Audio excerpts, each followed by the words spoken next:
Hey guys, and welcome back to 1000 Lies. Anyway, last episode was pretty damn wild, so let's hope this one's a little bit more calm. What else can I say? The ending doesn't seem finished, right? My teacher isn't confident about how he should react to my small interruption. He admits I'm right, but tries to soften the blow since it's not the first time we had ourselves in this kind of situation, or find ourselves, excuse me.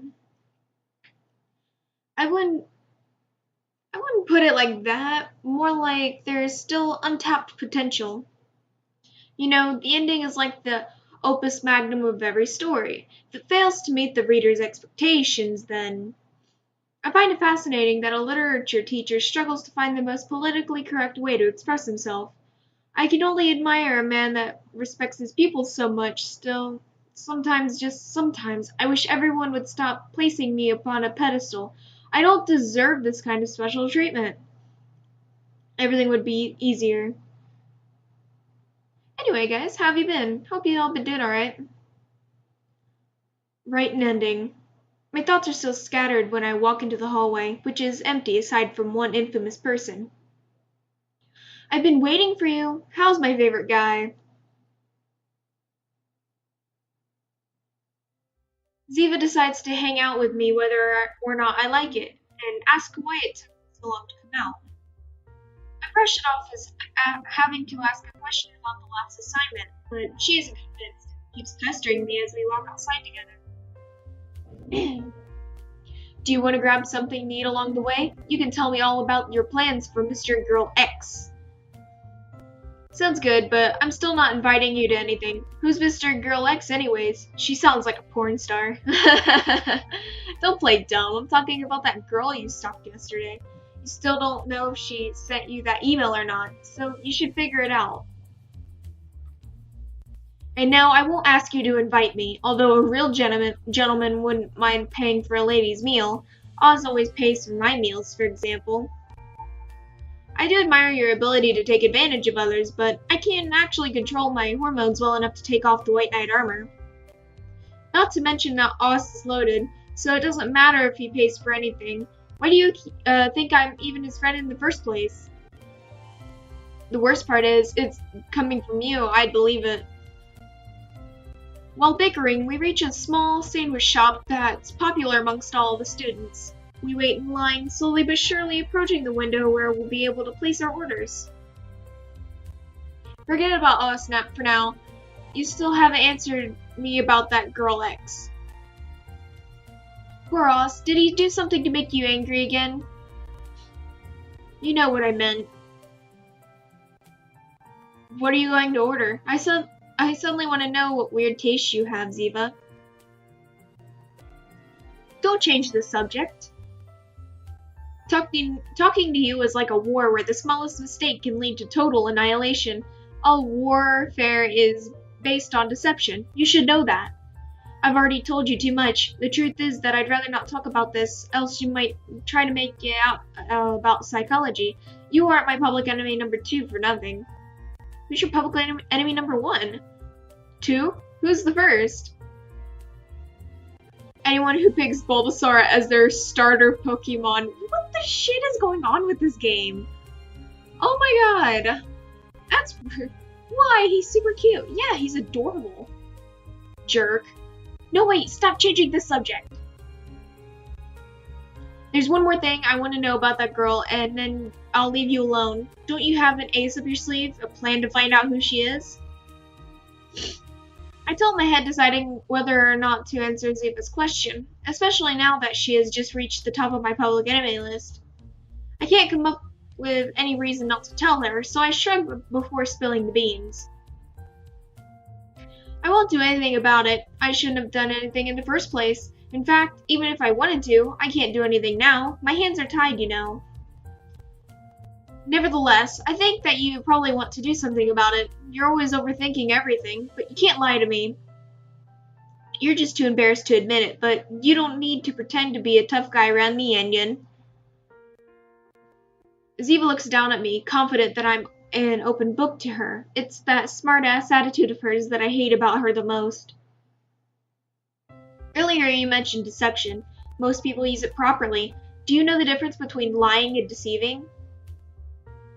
They'll start with that. This is just another psychoanalysis attempt, isn't it?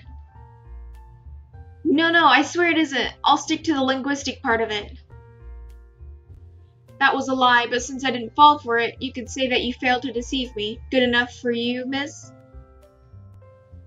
You could have skipped the cynicism, you know. I'm unfamiliar with that word. But yes, you're right. I wasn't lying though, you know. That's for the judge to decide. Anyways, hurry and order something. It's your turn. Oh, I didn't notice. Ziva has been distracted and forgot all about the line. She quickly recovers and orders a vegetarian sandwich. The clerk tells us that we'll still have to wait a bit for our food, so Ziva and I continue our chat. Oh yeah, you're one of those veggie freaks. Vegan. The word is vegan. How's the herbivore lifestyle? Do you get extra points for starving yourself more? What prize comes after anemia? Wow, my god, this game. Hilarious. First of all, you can still have a healthy diet without meat, for your information. Secondly, it isn't something I do for fun. I take animal rights extremely seriously. You could at least try eating vegetarian meals before you knock them. They aren't bad at all. The clerk brings Ziva her food to her, which means it's my turn to place an order now. I don't even know what you guys have, just stuff all the meat you can into a sandwich. Indian! Oh yeah, sorry, that was really insensitive of me. Please. That isn't what I meant. What? I asked politely. Oh, you meant you wanted a bite of my sandwich. Sure, of course I'll share with you. I give up. You're clearly trying to piss me off. We leave the shop with our sandwiches in hand. While walking, I ask Ziva if we can stop and sit somewhere together.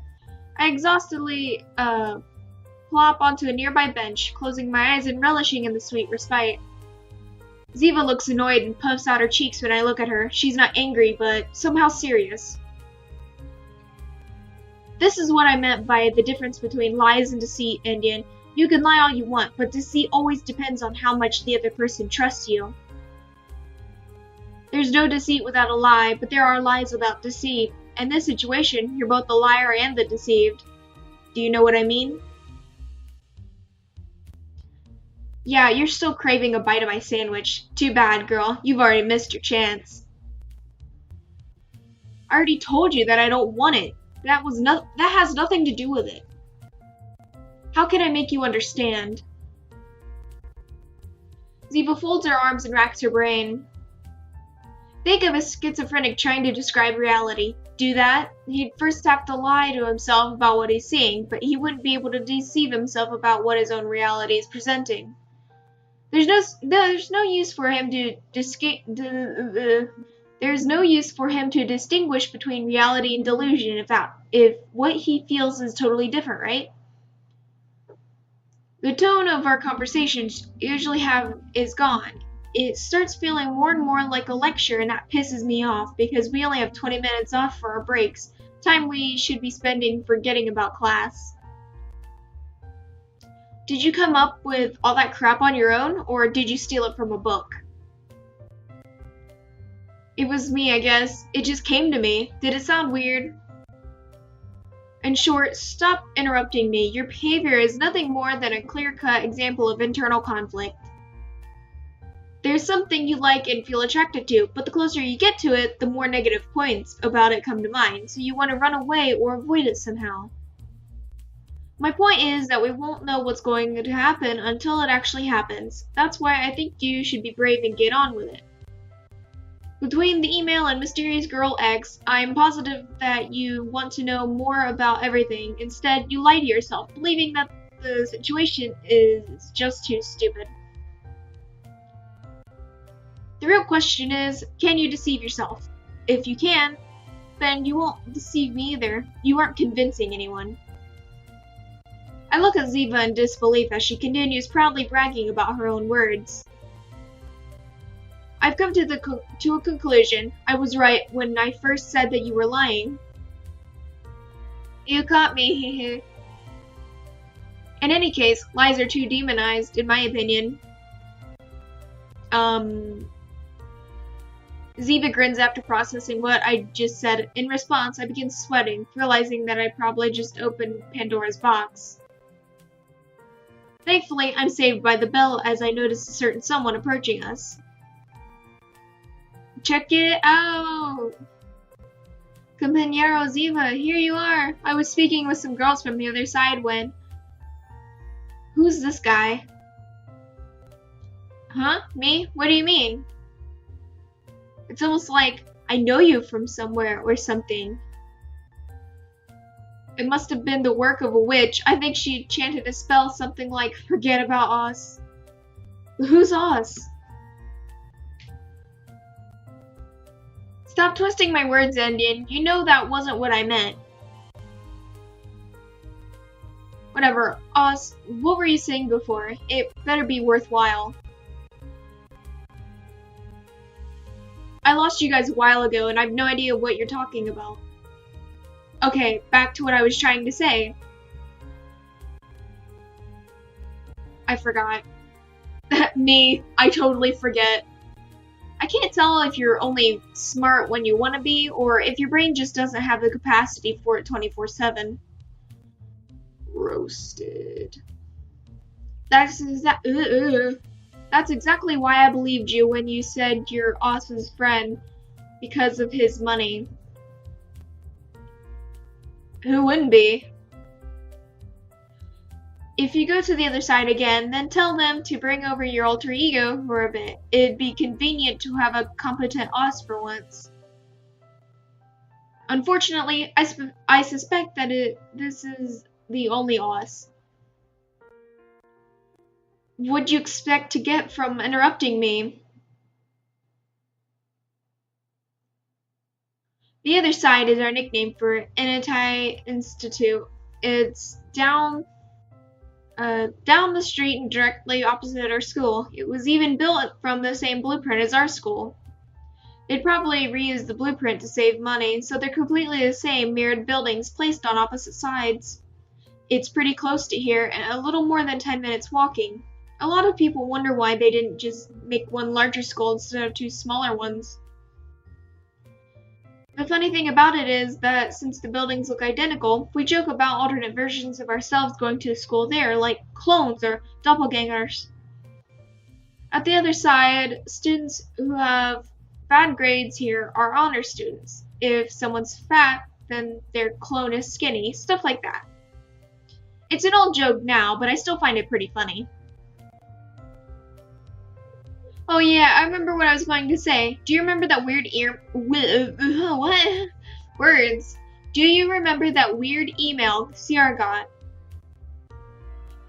Ziva and I nod simultaneously. Oz then pulls out his cell phone and, after playing around with it, shows us its screen. Is that another one? When he mentioned the email, I was already expecting this, and looking at the screen only confirms my fear. It's another weird email addressed to me. From Harry H. to Sierra and Indian. Not for everybody. Can a lie become reality? If you want to know the truth, go find it. This afternoon at the local sports center. Join it. Good luck choosing your first action. I stand there wide-eyed and in disbelief. Oz puts away his cell phone and scratches his head in confusion. Do you remember how you used my phone to check your email the other day? I forgot to log out of your account and my phone has been logged into it since. To my surprise, earlier today I opened an alert for a new email and it turns out that it was actually for you. And well, that's what I read. Again? What did I do to deserve this? What do you mean? This is perfect. This time I can go with you. I want to know what happens. Me too. It's hysterical enough as a story. Imagine us getting to watch it live.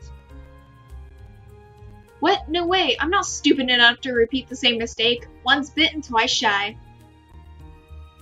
Aren't you curious? After what happened yesterday, we absolutely have to uncover the truth. And you said that what happened yesterday was probably just a misunderstanding. Oh, anyways, whoever sent it is giving you a second chance.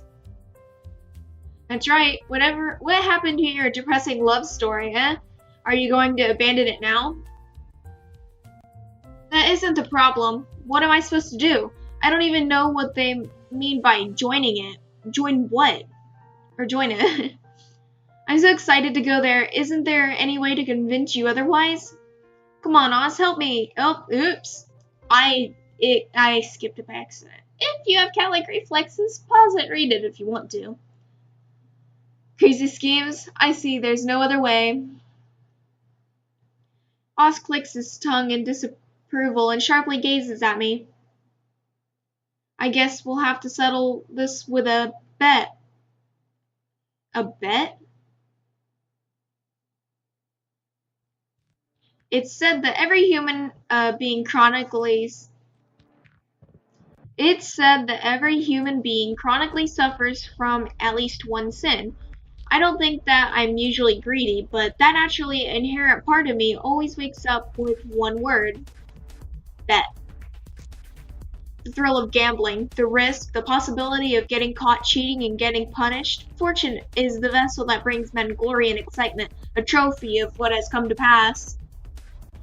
And I'm prideful enough to always fulfill my promises and stick to my bets, no matter the cost or prize.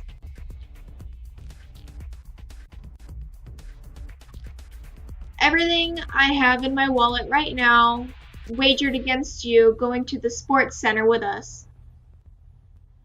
I motioned for Oz to show me what's in his wallet first. Inside, there's a reasonable, sizable prize well worth the challenge. Alright, Oz, I accept. However, following the proper rules for this kind of bet, I get to be the one who decides which game we'll play. Sure, I'm going to win anyways.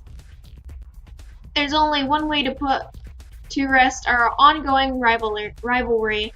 A game where you, the lowly commoner, dies in glorious battle against the eternal magnificent Hero King. We'll end this with a sled desk race. Sled desks? No way. Alright, sled desks. Let's do it. Care to explain what a sled desk race is? It's like a tongue twister right there. This is why I've been training day and night. For an opportunity like this, you will regret it when I make you step down from your throne. Is anyone going to answer me? My fear is akin to what a human would feel in the face of being stepped on by an ant. Since I chose the game, do you want to establish any extra rules? Hey, I'm still here. What's a sled desk?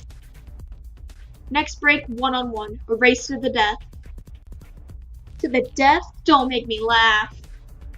No more bets. The money's on the table, and you can't drop out now. You know just how invincible I am when it comes to sled desks. The same goes for you. You might be surprised this time. We make our way back to our classrooms, bickering so offensively that sparks are flying at each other. Is anyone going to tell me what a sled desk is? In the end, the one who was forgotten is me. Jeez.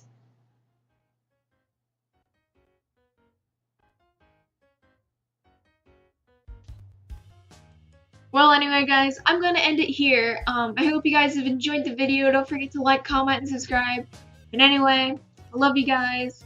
Stay kawaii and have fun out there.